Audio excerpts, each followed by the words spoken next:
नमस्कार दोस्तों, आज हम पढ़ेंगे संत कबीरदास जी का साहित्यिक जीवन परिचय। भक्तिकालीन स्वर्ण युग हिंदी साहित्य के कवि और निर्गुण संत काव्य धारा के सर्वश्रेष्ठ कवि कबीरदास जी के बारे में आज हम जानेंगे। कबीरदास जी भक्तिकालीन निर्गुण संत काव्य धारा के सर्वश्रेष्ठ कवि थे। ये महान कवि, भक्त और सच्चे समाज सुधारक थे।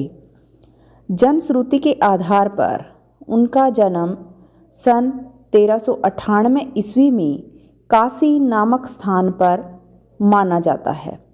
किंवदंती है कि वो एक ब्राह्मणी के गर्भ से हुए थे, जो कि विधवा थी। लोकलाज के भय से उसका परित्याग कर दिया और उन्हें काशी के लहरतारा तालाब के किनारे उनको छोड़ दिया, जहाँ से नीरू और नीमा नामक जुलाहा दंपति ने उनको प्राप्त किया और उनका पालन पोषण किया। नीरू और नीमा ने इनका नामकरण कबीर किया, क्योंकि अर्थ होता है महान। कबीर का अर्थ होता है महान। वस्तुतः कबीर ने अपने कार्यों से अपने नाम को सार्थक किया। बड़े होने पर इनका विवाह लोई नामक युवती से हुआ, जिनके 2 बच्चे हुए, कमाल और कमाली। कहते हैं कि ये अनपढ़ थे। उन्होंने स्वयं कहा है कि मसीह कागद छुयो नहीं, कलम कहो नहीं हाथ। जो भी वो बोलते थे, उनकी वाणी को कलमबद्ध करने का काम उनके अनुयायियों का था। वो उस जमाने में अक्खड़, निर्भीक, विद्रोही और क्रांतिकारी समाज सुधारक थे। उन्होंने हिंदू मुस्लिम प्रथाओं के ऊपर अपनी वाणी दी और उनके गुरु का नाम रामानंद था।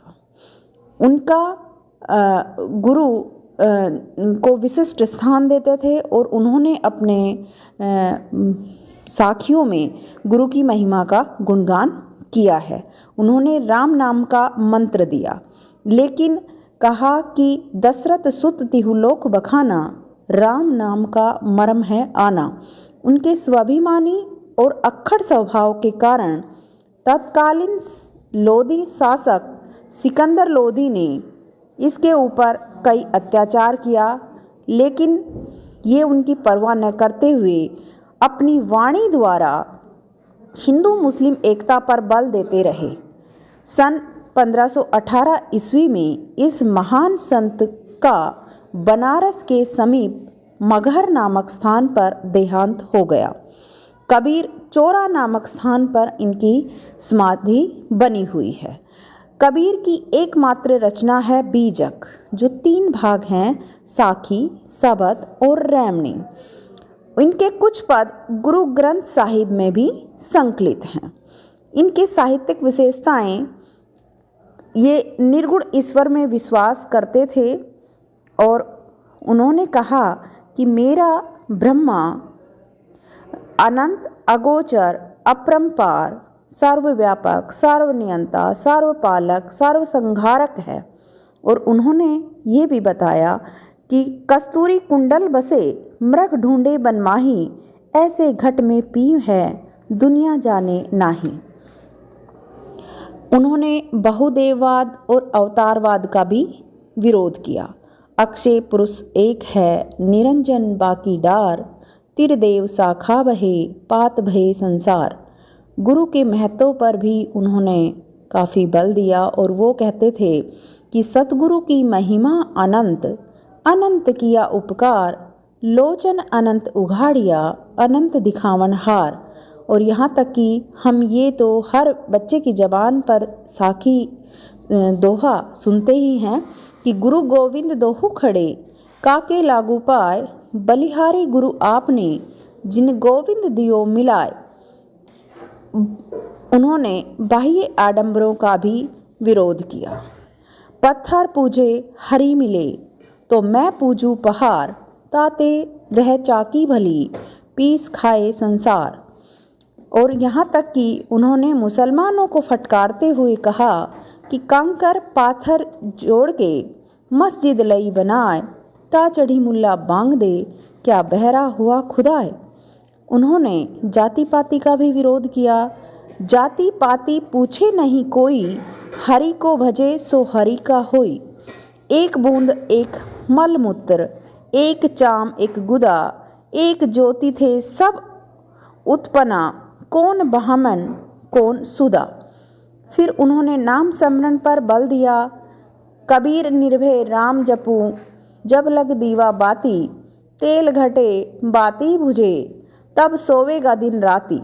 फिर उन्होंने मनुष्य को सावधान करते हुए सुख में ही भगवान का सुमरन करने पर जोर दिया और कहा कि दुख में सुमरन सब करें, सुख में करे न कोई। जो सुख में सुमरन करे तो दुख काहे को होय। उनकी रहस्यवादी भावना को भी उन्होंने स्वीकार किया और रहस्यवाद उस ब्रह्मा की जिज्ञासा का ही परिणाम है। कबीर ने विरहणी आत्मा का रूपक बनाकर आत्मा परमात्मा के प्रेम का वर्णन किया। आत्मा रूपी प्रेमिका परमात्मा रूपी प्रिय के विरह के कारण अत्यधिक व्याकुल है और वो कहती है, कै विरहणी को मीच दे, कै आपा दिखलाए, आठ पहर का दाछना मोह पे सहा न जाए। आय सको नहीं तो ही पे, सको न तुझ बुलाए, जियारा यूं ही ले होगे, विरह तपाए तपाए। जल में कुंभ, कुंभ में जल है, भीतर बाहर पानी, फूटा कुंभ जल ही समाना, यह तत् कहो ज्ञानी। उन्होंने कहा कि मैंने भगवान को देखा, तो उस बारे में उन्होंने कहा कि लाली मेरे लाल की, जित देखूं तित लाल, लाली देखन मैं गई, मैं भी हो गई लाल। उनकी भक्ति भावना निर्गुण राम जपहु रे भाई, अवगति की गति लखी न जाई। और उन्होंने माया के प्रति भी लोगों को सावधान किया और कहा कि माया महाठगनी है, मीठी वाणी बोलकर सभी को फंसा लेती है। कबीर माया पापनी, हरि सुख करे हराम, मुखी कड़ियाली कुमति की, कहन न देई राम। मीठी माया तजी न जाए, अज्ञानी पुरुष को भोली भाली खाए। फिर उन्होंने कहा कि नारी के प्रति जो नारी समाज के लिए उस समय गलत काम कर रही थी, उनके बारे में भी उन्होंने कहा कि नारी की छाई परत, अंधा होत भुजंग, कबीरा तिनकी क्या गति जो नित नारी के संग। फिर कबीर द्वारा नारी की निंदा करने के कारण कुछ आलोचकों ने इनका विरोध भी किया।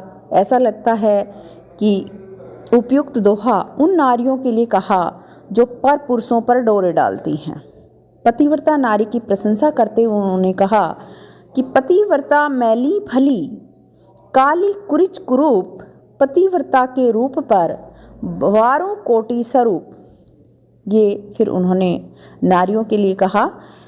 उनकी भाषा शैली वो पंचमेल खिचड़ी भाषा, संघुकड़ी भाषा के जानकार थे और कहते हैं कि कबीरदास की भाषा जन भाषा भी कही जाती है, जिसमें अवधी, ब्रज, खड़ी बोली, पूर्वी हिंदी, अरबी, फारसी, राजस्थानी और पंजाबी भाषा के शब्दों का मिश्रण है।